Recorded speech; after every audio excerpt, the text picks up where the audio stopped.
Hello and welcome into today's edition of the Arizona State Sun Devils Insider Podcast. My name is Kevin Hicks. I am the full-time beat writer for Arizona State Sun Devils on SI, and I will be joining you today as every day in the future, giving you anything and everything about Sun Devil athletics.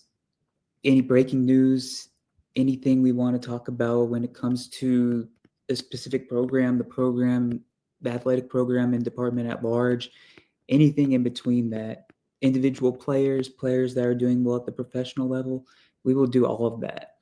But today, as of this recording, May 23rd, 2025, marks the 1 year anniversary of Arizona State Athletic Director Graham Rossini officially being promoted to the post. And as Arizona State fans know, the hiring was not very popular. It was very divisive. There was a lot of people that were skeptical, and there was a lot of people that straight up did not like the hiring at all. Felt like it was just a retread, that Michael Crow was not innovating. He was not looking outside the box. He was just staying in his comfort zone. And that got a lot of blowback. And let's just say a year in, there's a lot of reasons for fans to actually be pleased with Rossini as the athletic director. We can go look at the football program as the prime example. Rossini has done several creative things to tap into the NIL world in Tempe, including an NIL deal with, I believe, is Kona Big Wave for beverages at ASU games that are sold directly. The proceeds from those directly go to the NIL fund for ASU athletics.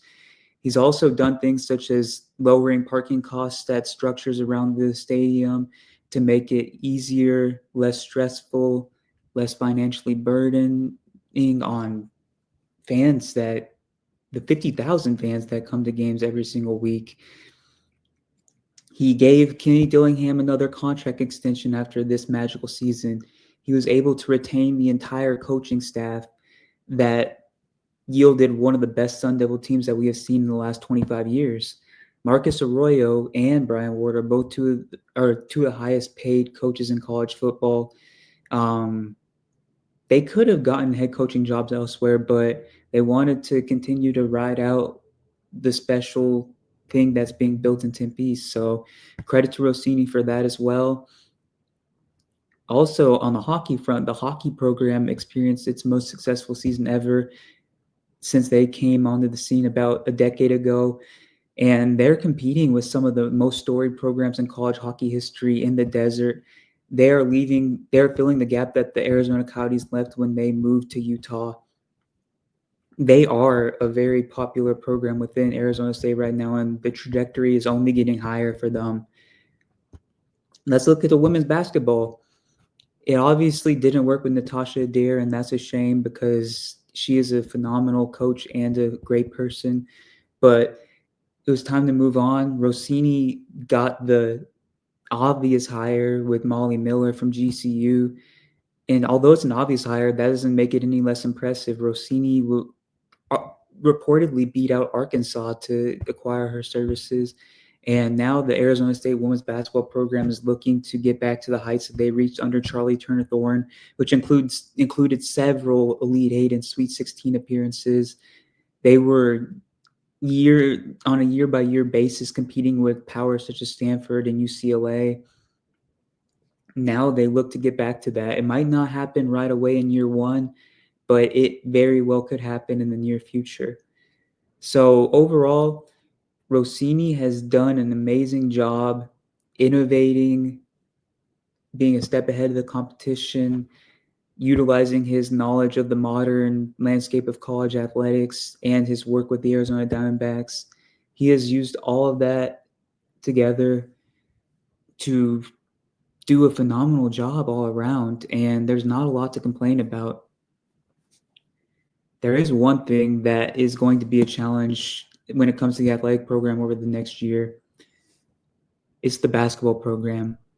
So as we all know, head coach Bobby Hurley was retained by Rossini a couple months ago after he just went through his worst season as head coach of Arizona State basketball. Jaden Quaintance, Josan Sanan, and Amir Ali, all three highly regarded recruits that from the 2024 class, transferred elsewhere. Sannon went to St. John's. Quaintance went to Kentucky, where he was originally committed before John Calipari departed to Arkansas. And Amir Ali went to Rising program in Mississippi State. So Hurley has been left scrambling. He's had to build the roster once again through the transfer portal for the most part.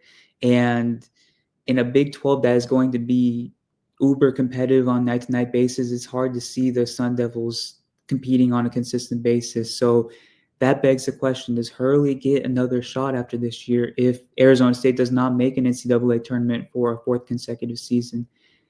It's tough to say definitively, but all signs point to Hurley being on the outs if those expectations of a tournament appearance are not met. And that begs the question ultimately of who could Rossini look to replace him with? That would be possibly the most vital hire of the Rossini era, as Ray Anderson's parting gift to Arizona State was hiring Kenny Dillingham. So that is not on Rossini's track record, actually. The basketball hire would be massive, absolutely massive. And the other thing that is challenging in the face of Arizona State men's and women's basketball is the state of Desert Financial Arena. As we all know, especially those who have gone to games, DFA is very, very outdated. It is a 50-year-old arena. The seats were originally painted maroon, and they've oxidized so much over the years that they are bright red now. It's not very comfortable. It's not very spacious. There are a lot of seats that don't get filled during weekday games particularly. There's been several games that have been canceled over the years due to various issues within the infrastructure of the facility.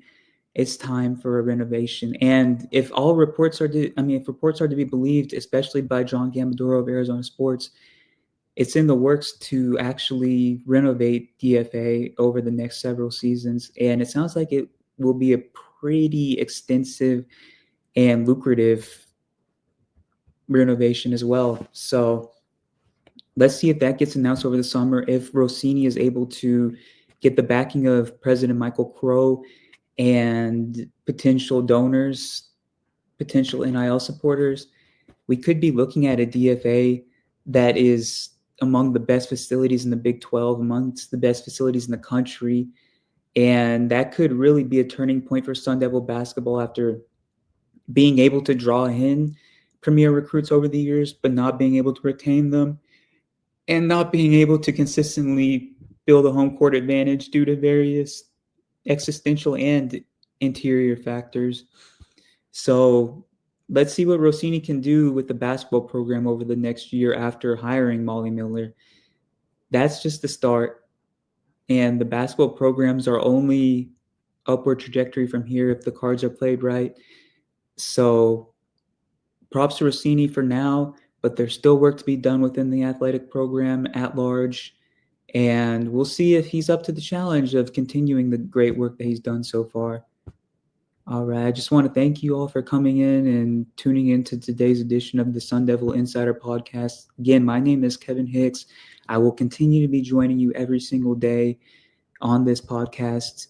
And if you look at the banner there, if you would take a second, follow me on X at khicks_21. That would be greatly appreciated.